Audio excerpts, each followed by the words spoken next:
Bonjour à tous et bienvenue dans votre journal des produits de bourse de l'Obsta du jeudi 9 mai.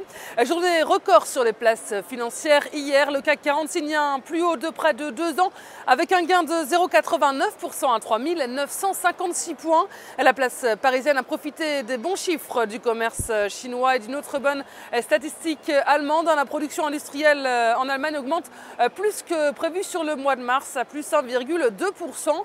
Et sur le front des valeurs sur le CAC, Société Générale et Lafarge continuent de grimper après la diffusion de leur trimestriel à respectivement près de 2 et un peu plus de 4%.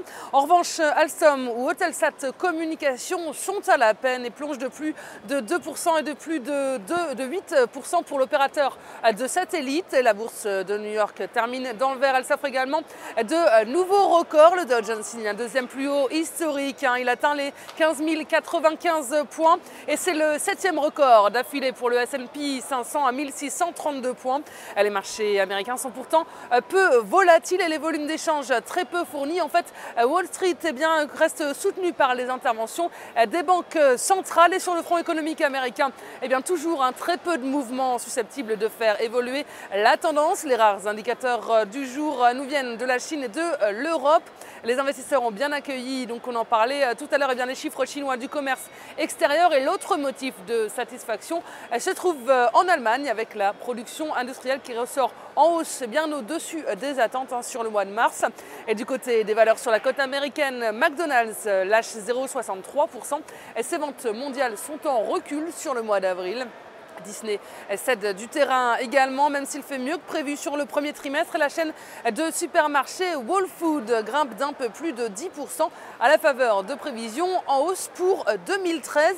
Et un tour du côté des devises, l'euro se reprend face au dollar à 1,3154. La monnaie européenne efface ses pertes de la semaine dernière depuis l'annonce sur les taux de la Banque centrale européenne. Et les volumes sont en repli sur le marché des produits de bourse avec 15,6 millions d'euros échangés dans une séance de hausse. Et du côté de la répartition par type de produit, les certificats sont en hausse à 85% des échanges, les varants sont en repli à 15%.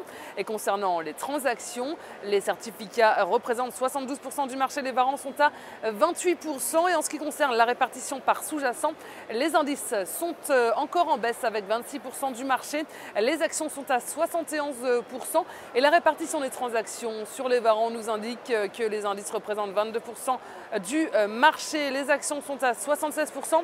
Le taux de change et les matières premières sont tous les deux à 1%.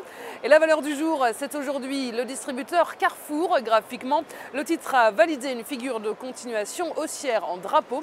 Et par ailleurs, l'ouverture en trou de cotation haussier du 8 mai lui permet de s'affranchir de la résistance des 23 € et de réaliser de nouveaux plus hauts annuels. Enfin, l'indicateur de vitesse RSI évolue au-dessus de 50% sans avoir atteint la zone de surachat, ainsi tant que le support est à 21,84 €, visez les 26 et 27 €.